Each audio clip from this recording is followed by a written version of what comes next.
Tarbiyah Sunnah Channel. Lillah, nyunnah, merenah. Bismillahirrahmanirrahim. Assalamualaikum warahmatullahi wabarakatuh. Innal hamdalillah nahmaduhu wa nasta'inuhu wa nastaghfiruh. Wa na'udzu billahi min syururi anfusina was sayyiati a'malina. May yahdihillahu fala mudilla lahu wa may yudlil fala hadiya lahu. Wa asyhadu an la ilaha illallah wahdahu la syarika lahu wa asyhadu anna Muhammadan abduhu wa rasuluh. Ya ayyuhalladzina amanu taqullaha haqqa tuqatih wa la tamutunna illa wa antum muslimun ba'd. Hadirin jamaah Masjid Al-Muhajirin, alhamdulillah kita kembali berjumpa untuk melanjutkan bahasan kitab tentang ikhlas. Tema yang kita angkat sekarang adalah urgensi dari keikhlasan. Urgensi itu artinya seberapa penting keikhlasan ini. Ikhlas memiliki urgensi yang sangat menonjol dibanding yang lain-lainnya. Di antara urgensi dari keikhlasan adalah pertama, la yuqbalu amalun illa in kana khalisa. Amal apapun tidak akan diterima kecuali bila diniatkan secara ikhlas. Pentingnya ikhlas itu karena menjadi salah satu syarat diterimanya amalan. Imam Ibn Hibban di dalam kitab sahihnya tabwib itu memberikan judul bab tentang keikhlasan. Beliau berkata, Dzikrul akhbar bi anna yawmal qiyamati la yuqbalu fihi al-a'mal illa mimman kana mukhlisan fi ityaniha fid dunya. Bab ini menjelaskan tentang hadis-hadis yang menerangkan bahwa pada hari kiamat tidak akan diterima amal apapun kecuali dari orang-orang yang ketika mengamalkannya di dunia diniatkan secara ikhlas. Itu judul bab yang cukup panjang. Bab yang menerangkan hadis-hadis yang menjelaskan bahwa di hari kiamat amal apapun tidak diterima kecuali oleh orang-orang yang mengamalkan amal itu secara ikhlas ketika di dunia. Lalu di bawahnya dikutip hadis-hadis tentang hal tersebut. Berkata Sahal bin Abdullah. Sahal bin Abdullah dikenal sebagai seorang yang soleh sejak ABG.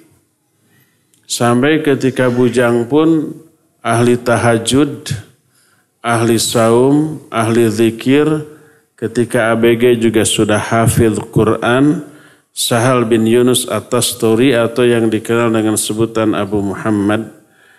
Beliau lahir tahun 200 Hijriah dan meninggal tahun 283.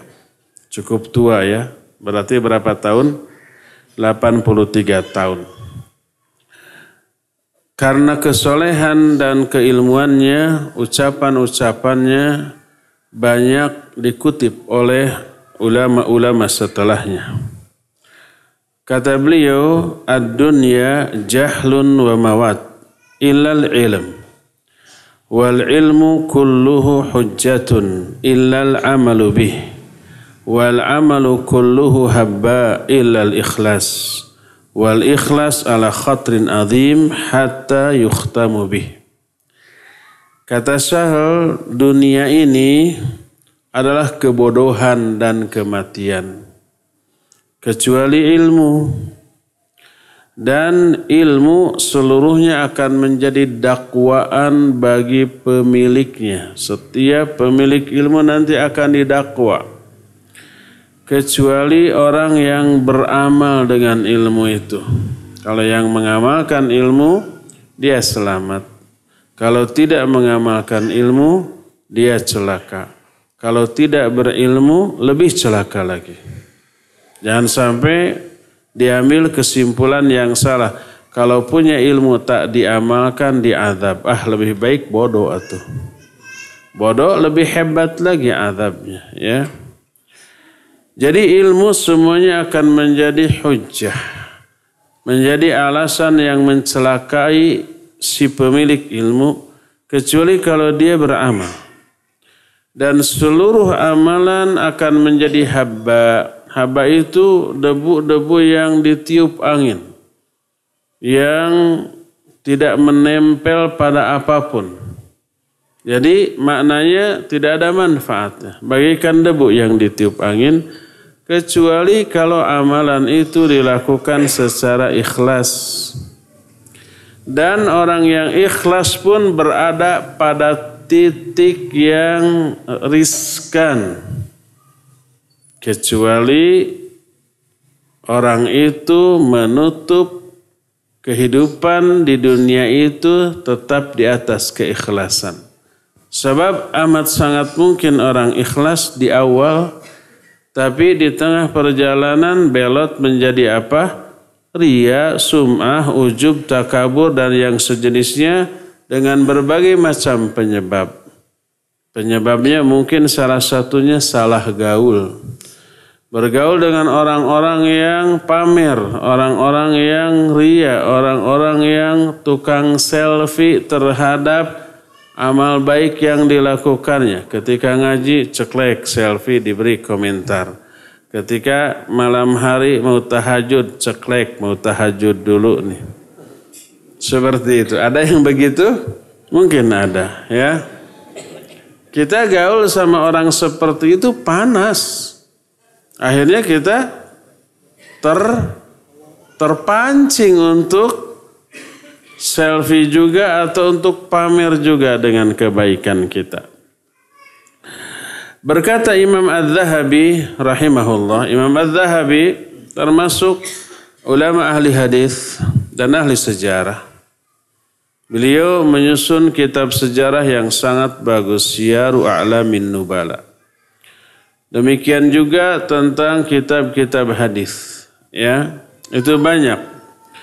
Beliau adalah salah satu murid Syekhul Islam Ibn Taimiyah rahimahullah.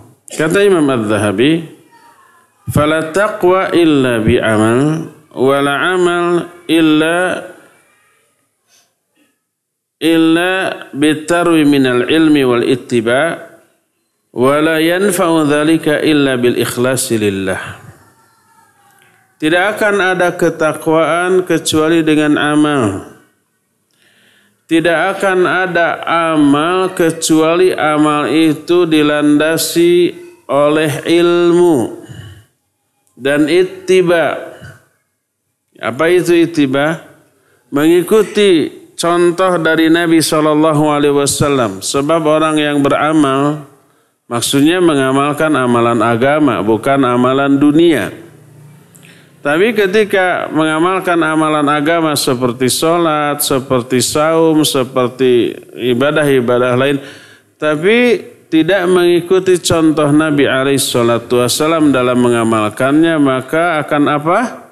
Tertolak. Man amila amalan laisa alaihi amruna fahuwa raddun. Siapa yang mengamalkan satu amalan, tapi tidak ada contoh dariku, amalan itu tertolak. Makanya berkata Imam Az-Zahabi, tidak ada amalan yang diterima kecuali dilandasi pada ilmu dan ittiba. Dan tidaklah bermanfaat semua amal yang dilandasi ilmu dan ittiba tadi kecuali kalau dilakukan secara ikhlas karena Allah Subhanahu wa taala. Walhasil kita mengetahui betapa utamanya keikhlasan di dalam agama ini, Dan keterangan tadi menyatakan bahwa keikhlasanlah syarat mutlak, salah satu syarat mutlak dari diterimanya amalan.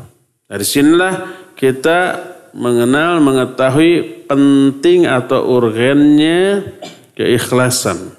Karena ikhlas menjadi syarat utama diterimanya amalan. Ini yang pertama. Alasan kedua, kenapa ikhlas ini begitu amat sangat penting? Sebab jima'u sholahil mar'i fi ikhlasihi wa huwa sabilu ila khalasih. Sumber kemaslahatan seseorang, sumber kesolehan seseorang berada pada keikhlasannya. Dan keikhlasanlah jalan yang menyelamatkannya. Jalan hidup yang menyelamatkannya adalah keikhlasan. Kalau keikhlasan menjadi sumber kesolehan seorang hamba, kita tahu kalau begitu amat sangat penting ini keikhlasan. Berkata Syekhul Islam yang beliau ungkapkan dalam Majmul Fatawanya.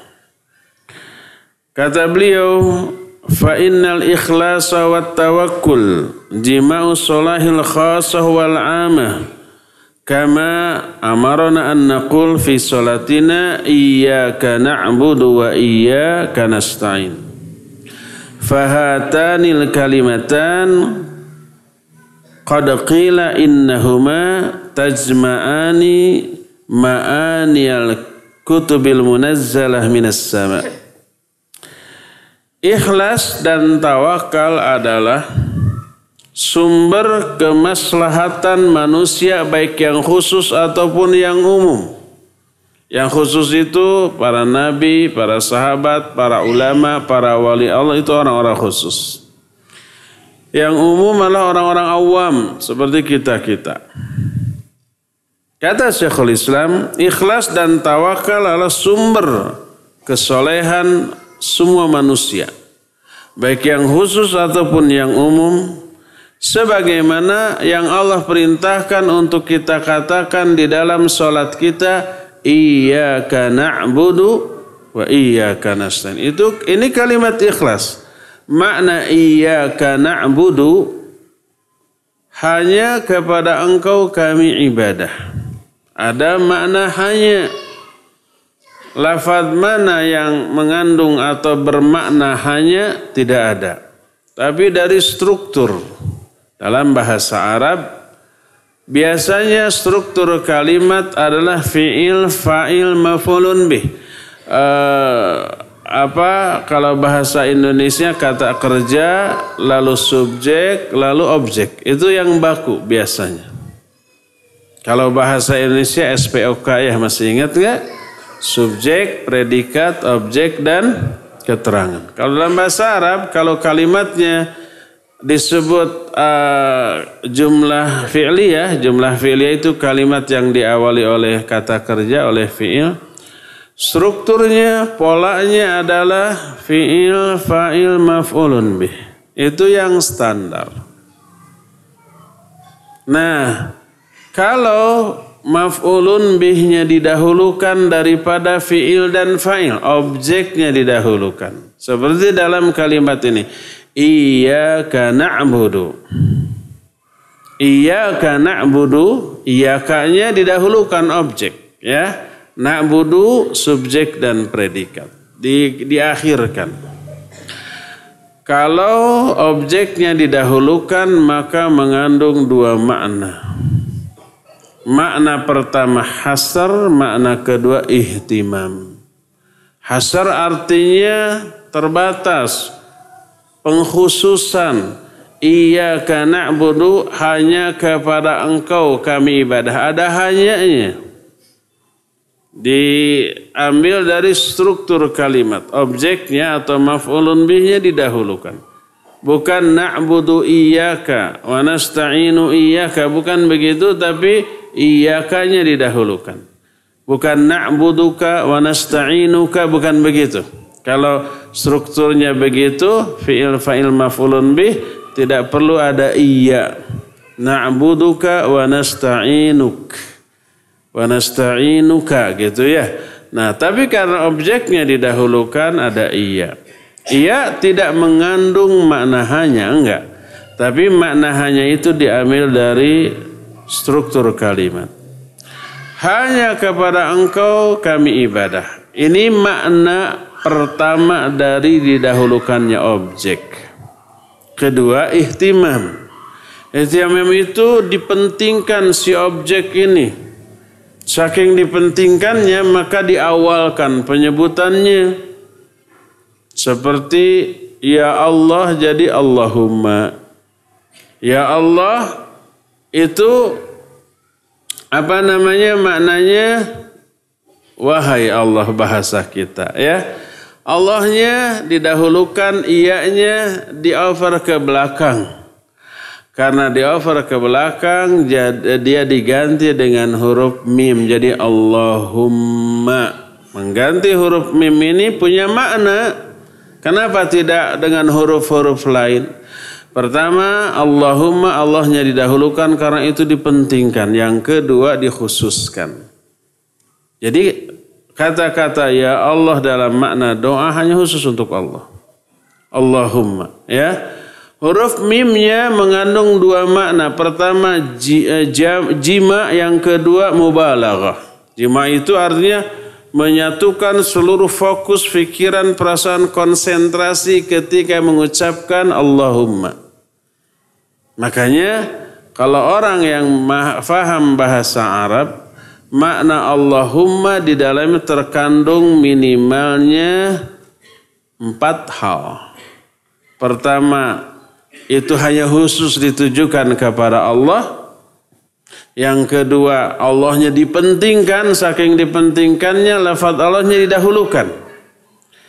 Yang ketiga, ketika mengucapkannya itu ada kekhusyuan, ada penghayatan, ada fokus konsentrasi terpadunya pikiran dan perasaan. Dan yang keempatnya adalah kesungguh-sungguhan. Tidak asal-asalan. Kalau orang sudah menyebut Allahumma, ini benar-benar mau mintanya ini nih. Dan benar-benar khusyuk. Ada penghayatan yang mendalam terhadap apa yang diucapkannya. Karena kebanyakan orang gak paham makna Allahumma ya. Akhirnya banyak orang bilang Allahumma, pikiran mah kemana aja ya. Allahumma rizukna, pikirannya lari ke pasar, pikirannya ingat ke pekerjaan, pikirannya ingat ke hutang, dan seterusnya. Karena kurang faham. Jadi dalam kalimat iyyaka na'budu terkandung makna ikhlas. Hanya kepada Allah ibadah, tidak kepada yang lain. Baik amal ibadahnya itu ditujukan kepada Allah, tidak ditujukan ke berhala, ke pohon, ke mana-mana. Maupun niat ketika beramal hanya untuk Allah. Jadi keikhlasan atau kalimat tauhid atau iyyaka na'budu itu mengandung makna ikhlas dari dua sisi. Sisi yang pertama adalah sisi ibadah. Ibadahnya itu hanya untuk Allah, bukan untuk berhala, bukan untuk pohon, bukan untuk orang-orang yang sudah mati, bukan untuk sesama makhluk, tapi hanya untuk Allah. Yang kedua, niatnya full 100% murni untuk Allah. Tidak dibagi dua, kadang dibagi dua. 90% untuk Allah, 10% untuk pujian manusia. Kalau yang pertama tadi, itu bila orang menyembah Allah tapi menyembah juga berhala yang lain, itu syirik besar. Keluar dari Islam. Kalau yang kedua niatnya, umpamanya seorang niat ibadah sebagian untuk Allah, sebagian untuk makhluk, pujian, uang, harta dan yang sejenisnya, itu syirik kecil, pelakunya tidak keluar dari Islam. Dia tetap muslim tapi muslim yang berdosa besar. Jadi iyyaka na'budu ini kalimatul ikhlas, hanya kepada engkau kami ibadah. baik melakukan ibadahnya ataupun niat ketika melakukan ibadah, semuanya hanya untuk Allah Azza wa Jalla. Wa iyyaka nasta'in, dan hanya kepada Engkau kami minta pertolongan. Para ulama menjelaskan seperti penjelasan Syekhul Islam, dua kalimat ini dikatakan memadukan seluruh makna yang terkandung dalam kitab-kitab samawi yang diturunkan kepada seluruh nabi. Intinya dua. Pertama, hanya ibadah kepada Allah. Yang kedua, hanya tawakal kepada Allah. Minta pertolongannya hanya kepada Allah Subhanahu wa ta'ala. Berkata Al-Imam Ibnu Qayyim rahmatullahi alaih, yang beliau jelaskan di dalam kitab Miftahud Daris Sa'adah, kata beliau, fal ikhlas huwa sabilul khalas, wal islam huwa markabus salamah, wal iman khatmul aman. Kata Imam Ibnu Qayyim, ikhlas adalah jalan keselamatan. Khalas itu artinya selamat dari azab, gitulah. Selamat dari keburukan, lolos. Nah, bahasa kitanya lolos. Ikhlas itu jalan untuk meloloskan diri dari ancaman. Adapun Islam adalah kendaraan keselamatan. Adapun iman adalah penutup seluruh keamanan. Iman melahirkan aman. Islam melahirkan keselamatan, dan ikhlas menyebabkan dia bisa lolos dari murka dan azab Allah Azza wa Jalla. Inilah urgensi yang kedua dari keikhlasan. Keikhlasan adalah sumber dari apa? Kesolehan seseorang, sumber dari kebaikan seseorang, dan jalan menuju ke arah keselamatan. Ketiga, al-ikhlas asasuddin wal amal. Ikhlas itu adalah fondasi agama dan fondasi amal. Berkata Imam Abul Aliyah rahimahullahu ta'ala. Abul Aliyah ini namanya adalah Rafi bin Mahran Ar-Rubahi, orang Basrah. Dia wafat menurut salah satu pendapat tahun 90 Hijriah. Menurut yang lain 93. Menurut yang lain lagi 106. Dia imam yang hafidh dan ahli tafsir. Dia sebenarnya Abul Aliyah ini seorang hamba sahaya. Hidup sezaman dengan Rasul sallallahu alaihi wasallam dan bertemu dengan beliau. Tapi saat dia bertemu dengan Nabi SAW, dia masih kafir. Karena terbelenggu oleh status dia sebagai budak, nggak bisa bebas. Dan baru masuk Islam pada kekhalifahan Abu Bakar As-Siddiq radhiyallahu an. Mulai dah dia belajar Islam kepada para sahabat yang masih ada. Dia belajar membaca Al-Quran dari Ubay bin Ka'ab radhiyallahu an. Apakah tadinya dia tidak bisa membaca? Bisa membaca. Tapi qiraah, menghafal Al-Quran dari awal sampai akhir, ini perlu guru. Yang sampai salah. Apalagi dahulu memiliki lahjah yang berbeda-beda. Aksen yang berbeda-beda. Ya. Aksen Al-Quran adalah aksen bangsa Quraisy. Itu disesuaikan. Semua aksen disesuaikan dengan aksen bangsa Quraisy saat itu. Sehingga perlu belajar kepada orang yang ahli tentang hal itu. Abul Aliyah disebut tabi'in. Walaupun sezaman dan bertemu dengan Nabi SAW. Tapi ketika itu dia masih kafir. Sedangkan seorang sahabat adalah orang yang bertemu dengan Nabi SAW, lalu Islam, kemudian mati dalam keadaan Islam. Ya, nah Abul Aliyah ketika bertemu dengan Nabi SAW belum menjadi Muslim, baru menjadi Muslim pada masa kekhalifahan Abu Bakar As-Siddiq. Tapi karena beliau sezaman dengan Nabi dan para sahabat, ilmu yang beliau fahami setelah itu menjadi rujukan bagi ulama-ulama setelahnya. Bagaimanapun, tabi'in yang belum pernah bertemu dengan Nabi, tidak sezaman dengan Nabi, akan berbeda dengan orang yang pernah melihat bertemu dengan Nabi sekalipun saat itu belum Islam. Keislamannya nanti setelah Abu Bakar menjadi khalifah. Makanya Abul Aliyah sering dikutip pendapat-pendapatnya. Berkata Abul Aliyah rahimahullah ketika menerangkan ayat yang terdapat dalam surah Yusuf ayat ke-40. Allah berfirman dalam ayat itu, "Inil hukmu illa lillah.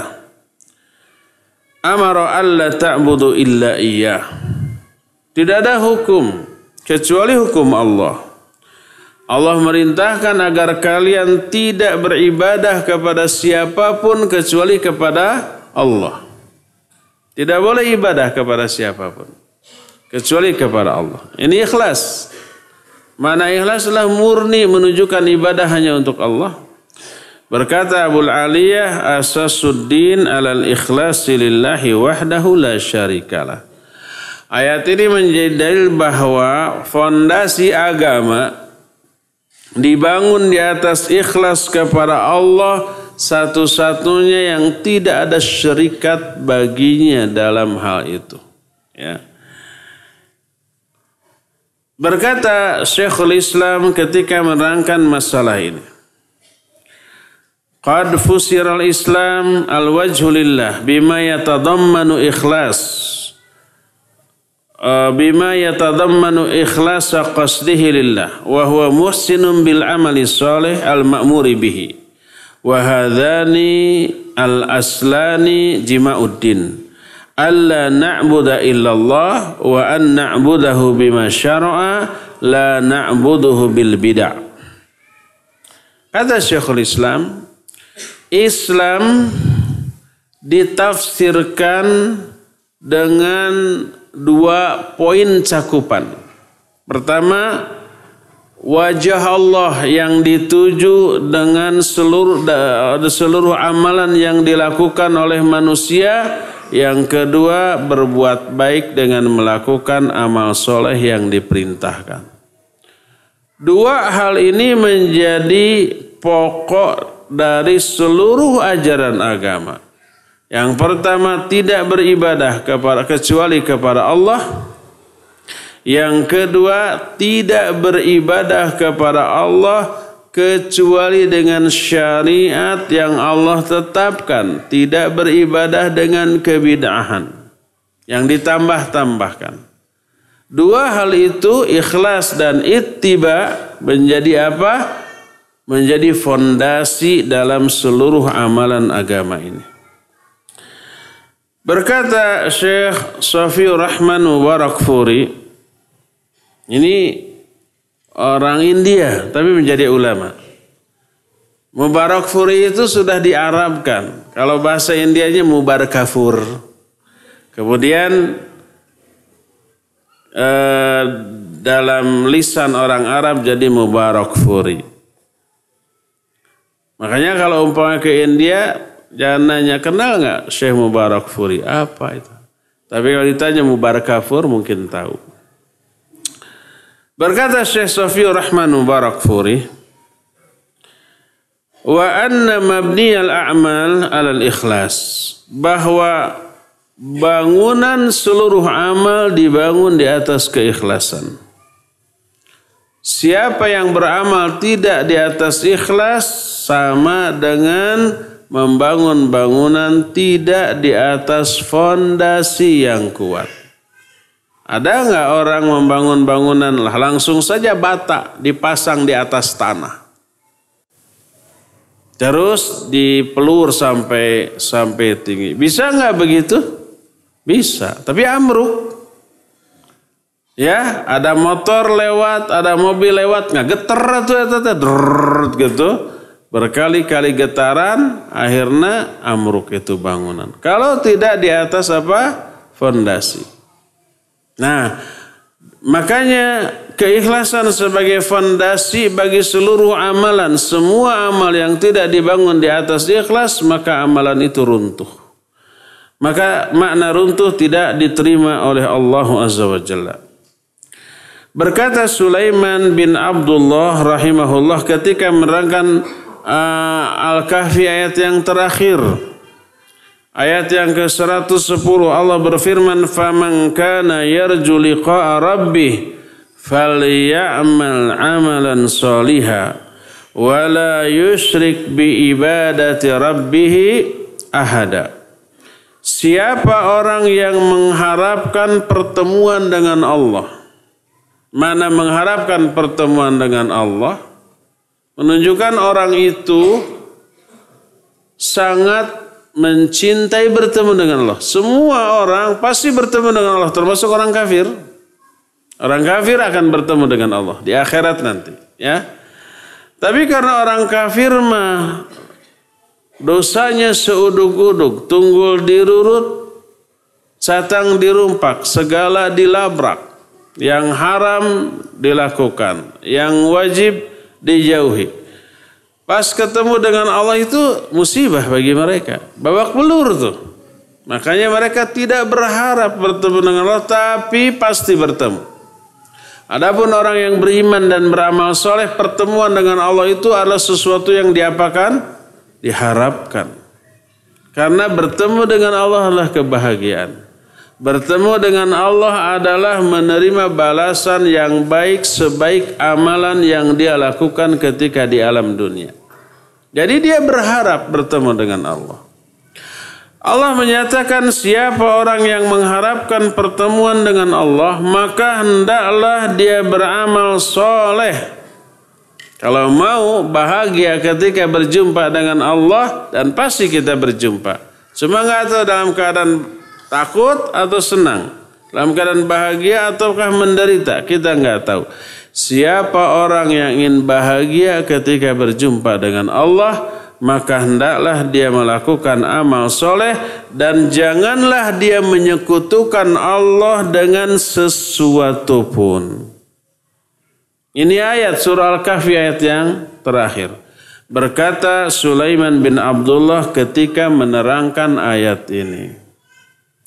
Kata beliau, wa fiha anna aslu dinin Nabi sallallahu alaihi wasallam alladhi bu'itha bih huwal ikhlas kama fi hadhil ayah.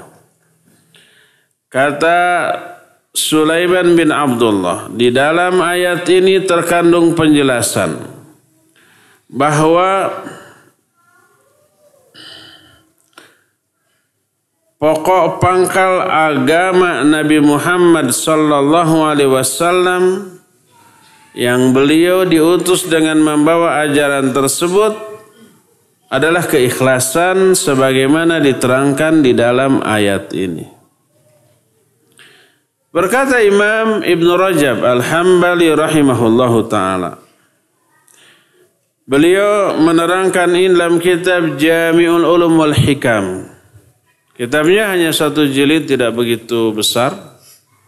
Dan ini menjadi kitab yang menjelaskan kitab kecil susunan Imam An-Nawawi yang memuat 42 hadis. Kitab apa? Arba'in An-Nawawiyah. Mana Arba'in apa? 40. Tapi isi kitabnya, isi hadisnya 42 sebenarnya. Disyarah oleh Imam Ibn Rajab.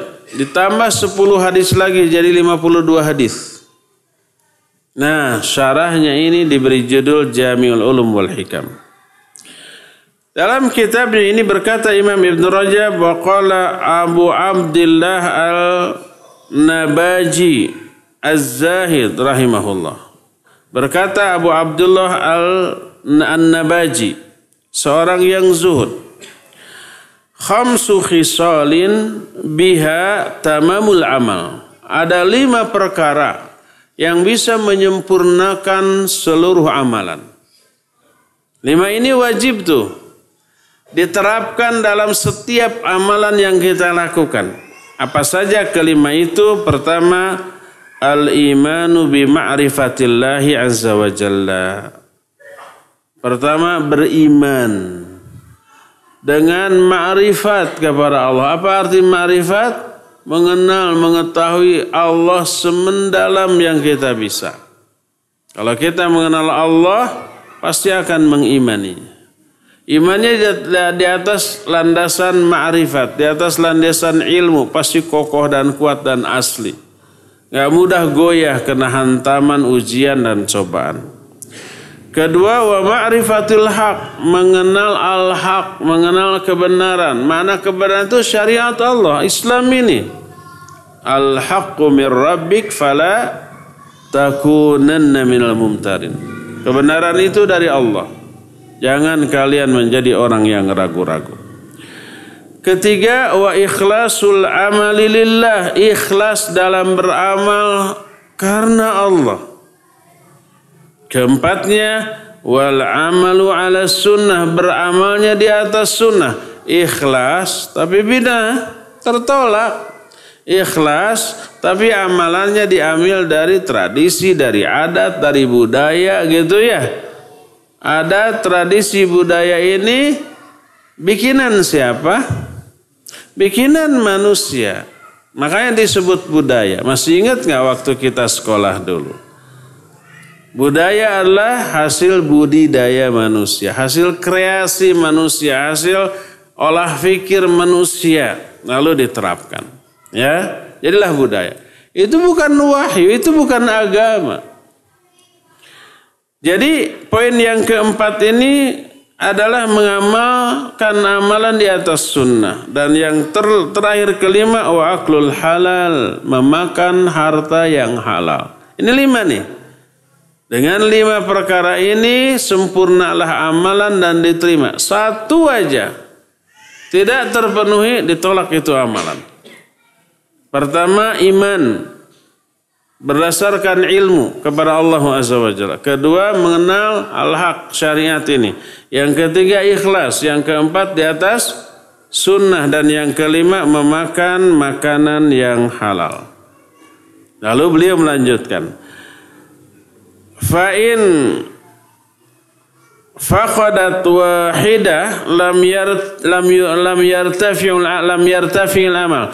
Kalau kehilangan salah satu saja di antara yang 5, tidak terpenuhi 1 aja, maka amal tidak akan terangkat. Tidak akan terangkat ke langit, tidak akan naik, tidak akan diterima oleh Allah Azza wa Jalla. Kenapa? Lalu beliau menjelaskan, masih kata Imam Ibnu Rajab, wa dzalika annaka idza arafta Allah wa lam ta'rifil haq lam tantafi'. Karena sungguhnya apabila kamu mengenal Allah tapi tidak mengenal kebenaran, tidak mengenal syariat Allah, tahu Allah tapi bagaimana syariatnya nggak tahu, bagaimana dia bisa ibadah kepada Allah? Setelah kenal Allah, ingin ibadah kepada Allah tapi nggak tahu cara ibadah kepada Allah, maka itu tidak ada manfaatnya. Wa idza araftal haq wa lam ta'rifillah lam tantafi. Dan sebaliknya, bila kamu mengenal al-haq, mengenal syariatnya tapi tidak mengenal Allah, maka nggak ada manfaatnya juga. Itulah yang disebut Islamologi, yaitu mempelajari Islam hanya sekedar ilmu, informasi, pengetahuan, bukan sesuatu yang wajib diyakini dan diamalkan, diperjuangkan, didakwahkan, bukan begitu.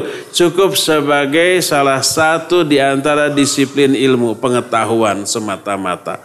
Syariatnya dia kenal, tapi dia tidak mengenal Allah Azza wa Jalla, tidak ibadah, maka pengenalan dia terhadap al-haq tidak ada manfaatnya. Wa in arafta Allah wa arafta al-haq wa lam tukhlisil amal lam tantafi. Kalau kamu mengenal Allah, mengenal syariatnya, tapi tidak ikhlas dalam mengamalkannya, maka itu juga tidak bermanfaat. Beramal, bagus benar amalnya, sesuai dengan sunnah, khusyuk, tapi riya, maka kalau tidak ada keikhlasan, nggak ada manfaat itu amal, malah madarat. Ancaman bagi orang yang tidak ikhlas banyak disebar baik dalam Al-Quran maupun dalam hadis-hadis yang sahih. Wa in araftallaha wa araftal haq wa akhlastal amal wa lam yakun ala sunnah lam tantafi. Kalau kamu mengenal Allah, mengenal syariatnya dan beramal secara ikhlas, tapi tidak di atas sunnah. Dia ikhlas dalam beramal, dia tahu Allah, dia tahu syariatnya dan ikhlas dalam beramal, dalam beribadah, tapi tidak di atas sunnah Nabi SAW. Dia ambil mengadopsi dari ajaran agama lain. Dia ambil dari budaya, dia ambil dari adat setempat, dia ambil dari kebiasaan seorang orang di tempat dia hidup. Tidak di atas sunnah Nabi SAW, maka itu pun tidak ada manfaatnya. Selain ditolak berdasarkan hadis tadi, man amila amalan laisa alaihi amruna fahuwa rad. Orang yang mengamalkan satu amalan tapi tidak mencontoh aku, maka tidak akan diterima alias ditolak. Selain ditolak, diazab. Di dunia diazab berupa kesesatan di seluruh aspek kehidupan. Di akhirat azabnya sangat pedih. Allah berfirman dalam surah An-Nur ayat yang ke-64. Kata Allah Azza wa Jalla, falyahdharil ladzina yukhalifuna an amrih an tusibahum fitnatun aw yusibahum adzabun alim. Hendaklah takut orang-orang yang menyimpang dari sunnah Nabi ketika mengamalkan agama ini. Menyimpang dari sunnah Nabi. Dia nggak mengambil tata cara ibadah Nabi, tapi dicampur aduk dengan yang lain-lain.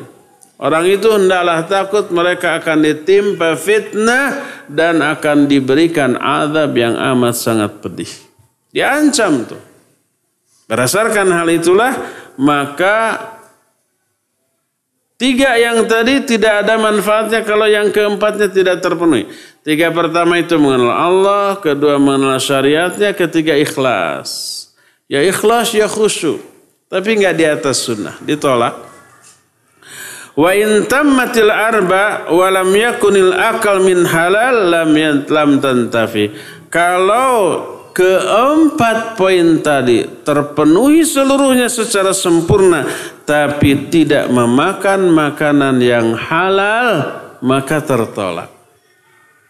Nabi SAW menceritakan ada seseorang yang yutilus safar, as'ath, ya muddu yadaihi ila sama. Terus dia bilang, ya Rabb, ada orang yang melakukan safar. Safar termasuk salah satu penyebab dikabulkannya doa. Tidak akan ditolak doa ketika safar. Kedua, dia itu dekil and dekucel, kumal, ya, menunjukkan dia sedang menderita. Yang ketiga, wa yamuddu yadaihi ila sama, dia angkat kedua tangannya ke langit.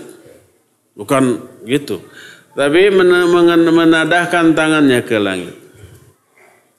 Terus dia bilang, ya Rabb, ya Rabb. Dia mengulang-ulang. Namanya ilhah. Ilhah itu mengulang-ulang doa. 4 penyebab dikabulkannya doa. Pertama safar, kedua menderita, ketiga mengangkat tangannya ke langit, yang keempat mengulang-ulang doa.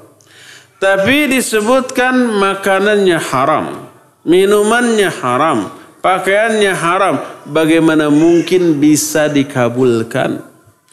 Para sholat itu isinya semuanya doa loh kepada Allah Azza wa Jalla. Ini artinya tertolak. Kalau makanan yang masuk ke dalam perut kita bukan makanan yang halal.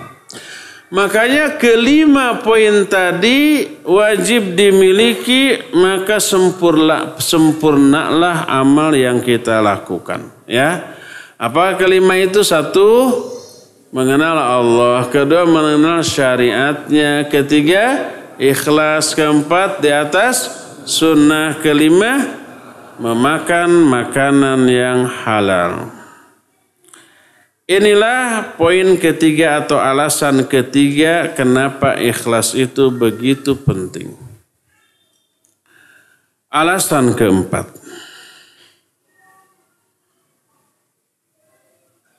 Bulan depan kita bahas. Sudah habis waktunya.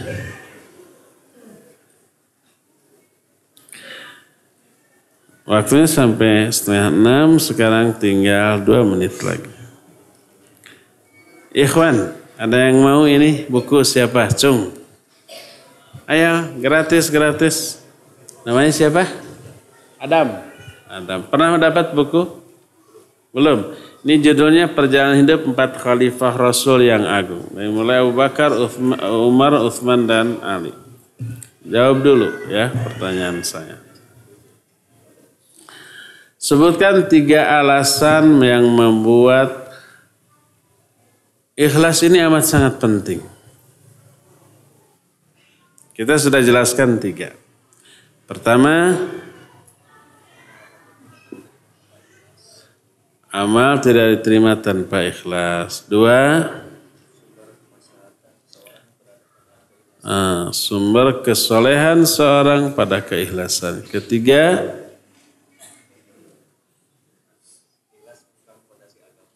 ikhlas fondasi agama. Pintar, nyontek, open book. Tapi menunjukkan dia mencatat. Barakallahu fiik. Sekarang giliran akhwat. Siapkan mic, ada mic di akhwat tidak? Ada. Akhwat siap? Siap Ustaz. Baik, barakallahu fiik. Sebutkan 5 perkara penyempurna amal. Pertama iman, kedua ikhlas karena Allah, mengenal Allah, ketiga ikhlas, keempat beramal di atas sunnah, kelima makan harta yang halal. Makan harta laron? Yang halal. Yang haram? Halal. Oh, halal. Ya. Barakallahu fiik. Silakan. Sudah tegang nih, sangkanya mau disusul lagi. Subhanakallahu bihamdik asyhadu an la ilaha illa anta astaghfiruka wa atubu ilaik. Alhamdulillahirabbil alamin. Wassalamualaikum warahmatullahi wabarakatuh.